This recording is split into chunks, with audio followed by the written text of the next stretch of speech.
পৃথিবী জুড়ে মানুষ এখন উন্নততর প্রযুক্তি থেকে শুরু করে লাইফস্টাইল, তার ডেভেলপমেন্ট থেকে শুরু করে বিভিন্ন কাজে লিপ্ত। কেউ আবার ওই মধ্যপ্রাচ্য থেকে শুরু করে পৃথিবীর বিভিন্ন প্রান্তে আর কি যুদ্ধ টুদ্ধ করেও তা সেই কাজে লিপ্ত। এগুলো তো চলছে, কিন্তু এর মাঝে যে একটা বড় বিষয় উঠে এসেছে তাই নিয়ে সারা পৃথিবীর মানুষ কি টের পেয়েছেন, টের পাচ্ছেন? সেই খবর কি কানে শুনেছেন? শুনলে তো চমকে যাবে। তার কারণ অতিরিক্ত জনসংখ্যার চাপে বিপর্যস্ত আমাদের এই পৃথিবী। 830 কোটির ভার সইতে হিমশিম খাচ্ছে এই পৃথিবী। ফলে যে যাই করুন, যত উন্নয়ন, যত যুদ্ধ, যা কিছু করুন, আলটিমেট অর্থাৎ দিনের শেষে আমরা যে ক্রমশ পেছন দিকে হাঁটছি, অর্থাৎ ধ্বংসের দিকে এগিয়ে যাচ্ছি, আর তার পেছনে অতিরিক্ত জনবিস্ফোরণই যে একটা অন্যতম প্রধান কারণ হিসাবে উঠে আসছে, এই বিষয়টা নিয়ে এই মুহূর্তে যদি মানুষ মানে পৃথিবী জুড়ে সমস্ত মানুষ যদি সচেতন না হন, তাহলে এই সমস্ত কিছুই একদিন ওই আলোর মতো লোডশেডিং হয়ে যেতে পারে, অফ হয়ে যেতে পারে, অন্ধকারে আমরা ঢুকে যেতে পারি।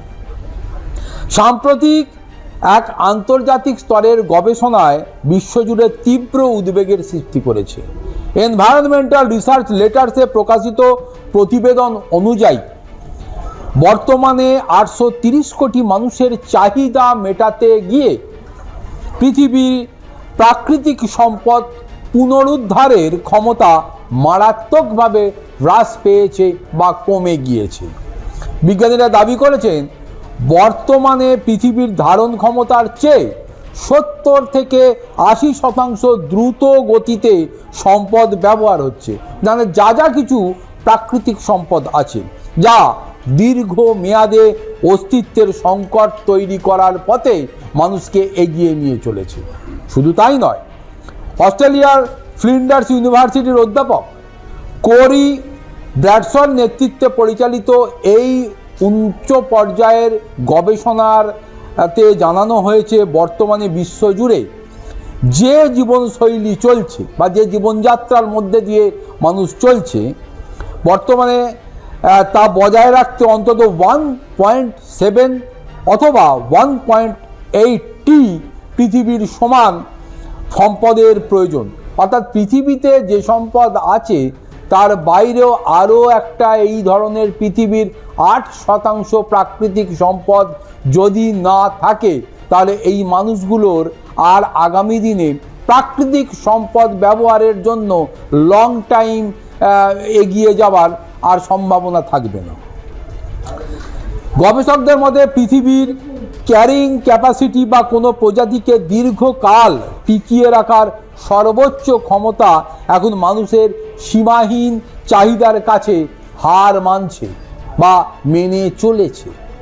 বিগত 2 শতাব্দীর জনসংখ্যার তথ্য বিশ্লেষণ করে দেখা গেছে 1950 সালের পর থেকে শিল্পায়ন ও ক্রমবর্ধমান ভোগবাদ বা ভোগের কারণে প্রাকৃতিক ভারসাম্য ক্রমশই নষ্ট হয়ে যাচ্ছে। বিশেষ করে জীবাশ্ম জ্বালানি বা প্রাকৃতিক তেল অত্যাধিক ব্যবহার 20% জনসংখ্যার বৃদ্ধিতে তা ক্রমশই নিম্নমুখী হয়ে পড়ছে এবং তা পরিবেশগত ঋণ তৈরি করছে। শুধু তাই নয়, গবেষণায় আরও ইঙ্গিত মিলেছে 2070 সালের মধ্যে বিশ্ব জনসংখ্যা প্রায় 11.7 থেকে 12.4 কোটির শিখরে পৌঁছে যেতে চলেছে।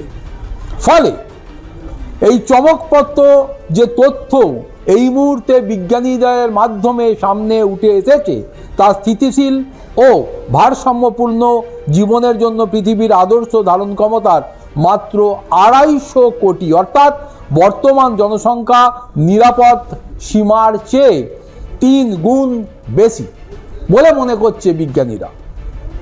এই অতিরিক্ত চাপের ফলে একদিকে জলবায়ু পরিবর্তন, অন্যদিকে জীব বৈচিত্র্যের ধ্বংস, ক্রমশ সবুজ বন অঞ্চল কমে আসা, হ্রাস পাওয়া এবং তা কেটে উজাড় করে দেওয়া সমস্যাগুলো ক্রমশ পৃথিবীতে প্রকট হয়ে উঠছে, যা পৃথিবীকে জল বা পানীয় জল বা মিষ্টি জল দেউলিয়ার দিকে ঠেলে দিচ্ছে এবং ক্রমশ পরিবেশ দূষণের দিকে আমাদের ঠেলে নিয়ে যাচ্ছে। তবে গবেষকরা কেবল জনসংখ্যার আধিক্যকেই এক্ষেত্রে কেবলমাত্র দায়ী করেননি, বরং উন্নত দেশগুলোর ভোগবাদী জীবনযাত্রাকেও এর বড় অন্যতম কারণ হিসাবে তুলে ধরা হয়েছে এবং চিহ্নিত করা হয়েছে। সম্পদ ব্যবহারের এই অসম বন্টন এবং লাগামহীন চাহিদার মূলত বাস্তু সংস্থান ধ্বংসের মুখে ফেলে দিচ্ছে মানুষকে, এবং শিক্ষা সচেতনতার মাধ্যমে যদি অতি দ্রুত এই সম্পদের দায়িত্বশীল ব্যবহার এবং সংকট থেকে উত্তরণের এই বিকল্প পথ যদি না পাওয়া যায় এবং এই জনসংখ্যা বৃদ্ধির হারকে দ্রুত কমানো না যায়, তাহলে আগামী দিনে এই সমস্ত মানব সভ্যতা, প্রাণীকুলকে যে ক্রমশই অন্ধকার জীবনের দিকে ঠেলে নিয়ে যাবে বা যেতে চলেছে, সেটা কিন্তু বলাই যায়।